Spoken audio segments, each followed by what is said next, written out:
Hello, boys and girls. I'm your guide today. My name is Andrei. Let's begin with the history of St. Petersburg. The war between Russia and Sweden, known in history as the Northern War for old Russian lands, began in 1700 and ended in 1721 with Russia's victory. On the 27th of May of 1703, after Russian troops had captured the Nine Shines fortress, Peter's eye was caught by a small island called Zaichy, Hare Island, being situated at the spot where the river branches out into two arms. The island made a good defense position, and it was decided to build a new fortress there.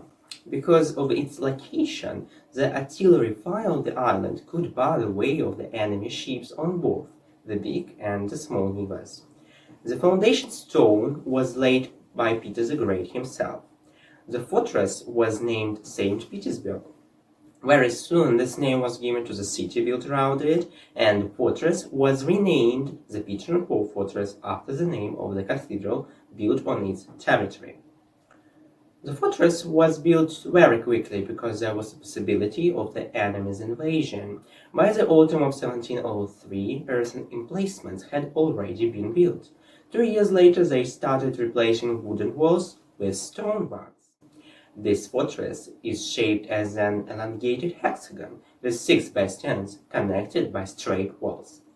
5 of these bastions are named after Peter the Great closest associates Golovkin, Menshikov, Narishkin, Trubetskoy, and Zotov, who supervised the construction of these bastions, and one after the Tsar himself. Both the bastions and the walls are built of stone and brick. 9 or 12 meters high and from 16 to 20 meters wide, deep inside the walls are hollow. The casements of local garrisons were built inside. From the north, the fortress was protected by the groundwork, and in 1730-1740, 2 ravelins were added to the east and west of fortress to cover the entrance to it. The ravelins were named after Saint John and Saint Alexis, who were the patrons of the father and grandfather of Anne I, reigning at that time. The Northern War prompted a new tradition to build a triumphal gate commemorating glorious victories of the Russian troops. One of these constructions is the St. Peter Gate of the Peter and Paul Fortress. It is the main entrance to the fortress that appeared in the beginning of the 18th century. In 1708, the St. Peter Gate was designed by Domenico Trezzini. The gates were decorated with allegories glorifying Peter the Great's wise way of governing the state, his martial talent, and his victories over the Swedish king Charles XII. In the gate's attic there is a bas-relief, the casting down of Simon the Magus. It is an allegory depicting Charles XII as Simon and Peter the Great as Saint Peter. In the niches sideways there are, created by French sculptor Nicolas Pinnot, allegorical figures, courage and prudence. Under the arch one can find little double eagle. The state emblem of the Russian Empire weighs 1,096 kilograms. The monument to Peter I by sculptor Michael Shemyakin was erected in 1991. The sculpture is made in the style of Russian icons with increased body proportions. The face of the sculpture was made on the basis of the well-known authentic wax mask from the face of Peter and the wax person made by Rastrelli and stored in a hermitage. An elegant neoclassical mansion built in 1749 with a second story added at the beginning of the 20th century, the guardhouse, or senior officer's guardhouse, was the headquarters of the fortress guard and also used to hold arrested officers. Today, the building in front of the Neva curtain houses the management offices of the Museum of the History of St. Petersburg. Commandant's house was designed by the military engineer De Marina and built in 1746. In 1715, it was merged with a one-story wing. The main facade is decorated in the Baroque style and has retained its original appearance. On the second floor of the main building, there were residential and ceremonial chambers of the commandant of the fortress, a house church. The engineer's house was designed by the engineer Muravyov and built in 1749. The facades of the building are decorated in the Baroque style. In the engineer's house there was a drawing workshop and a Zake house of the engineering team. The main architectural and high-rise dominant of the fortress is the magnificent St. Peter and Paul Cathedral. On the 29th of June of 1703, the cathedral was founded in the center of the fortress that was under construction. Thus, the wooden cathedral became the first church in St. Petersburg. Peter the Great started the construction of the Strasbourg Cathedral on the 8th of June of 1712. St. Peter and Paul Cathedral was designed in 1712-1733 by Domenico Trezzini. This cathedral is one of the most remarkable constructions belonging to the early Russian Baroque, which is also known as Petrin. The multi-level bell tower, capped by a needle-thin gilt steeple with an angel's figure on top, is the dominant feature of the cathedral and St. Petersburg. It is the tallest architectural construction in our city. There on top an angel shaped with a Christ of 3.2 meters high and 3.8 meters wingspan is placed. The bell tower houses a carillon. 2 old ones were destroyed. In 2001, a new set of 51 bells were made in the south of the Netherlands. The carillon has a range of 4 octaves, so most of classical and modern music can be performed on this instrument.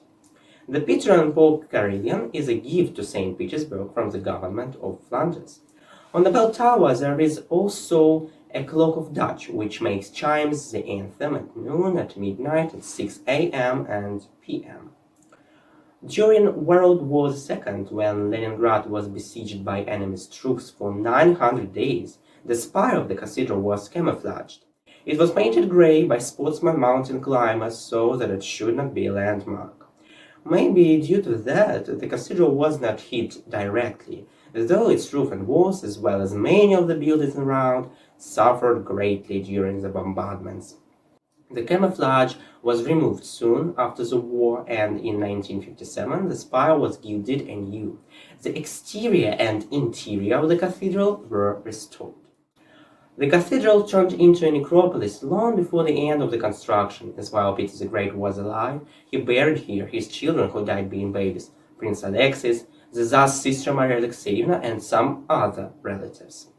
In the 18th, 19th centuries, many members of the Regnant family were buried in the cathedral, and first of all, Russian emperors and empresses, except only Peter II, tomb in Moscow. The last Prato-Barusian burial, Grand Duke Mikhail Nikolaevich, the son of Emperor Nicholas I, was serviced in 1909, and then it was agreed to bury here further only emperors and empresses, and the Grand Ducal Burial Chapel should be used for the uncrowned members of the Romanov family. In course of time, the cathedral itself has undergone some reconstructions and renovations, and its present look slightly differs from the initial. On the 30th of April of 1756, the cathedral's steeple, roof, and dome were burned due to the fire. The period of reconstruction lasted several decades, and a new steeple was installed in 1773. The whole reconstruction completed in 1780. In 1858, engineer Dmitry Zhuravsky replaced wooden structure of the steeple with a metal one. Once the new steeple was mounted, the overall height of the bell tower increased from 117 meters to 122.5 meters. The building's older wing became an important dominant for the architectural complex of the fortress. The main building of the Mint was constructed in 1799-1805 by architect Antonio Porta in the style of strict classicism. A new epoch in the complex development was marked by construction of the Vault House, designed by architect Alexander Fust in forms of early classicism. The house was built to store the legendary boat of Peter the Great, grandfather of the Russian Navy, which young Peter used to learn nautical basics. The Narishkin Bastion is the central bastion facing the Neva River. A stone flagstaff tower was built on its walls at the end of the 18th century. Slightly to the right from there are 2 cannons. One of them, according to the old tradition, fires a blank shot at noon every day. For 200 years, the Peter and Paul fortress also had been the main political prison in Russia. The fortress was nicknamed the Russian Bastille because of its notorious torture chambers of the prison of the Trubetskoy Bastion. The history of the Peter and Paul fortress as a Tsar's political prison dates back from Peter the Great. In February of 1718, the first prisoners of the fortress were Prince Alexei Petrovich and other suspects of the Tsarevich case. In the 18th century, the fortress became the prison for victims of court intrigues. In 1825, when Nicholas I ascended the throne, the Daga priests were imprisoned in the Peter and Paul fortress. In the 19th, beginning of the 20th century, its wards witnessed more than 1,500 detained, among them Narodniks, Social Democrats, members of Socialist Revolutionary Party.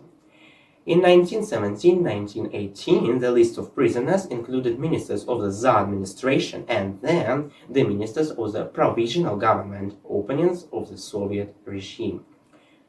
At present, most of the buildings of the fortress belong to the State Museum of the History of St. Petersburg, so you can attend the expositions in the commandant's and the engineers' houses, the Neva Curtain, the St. John Brewery, and the Tsar's Bastion.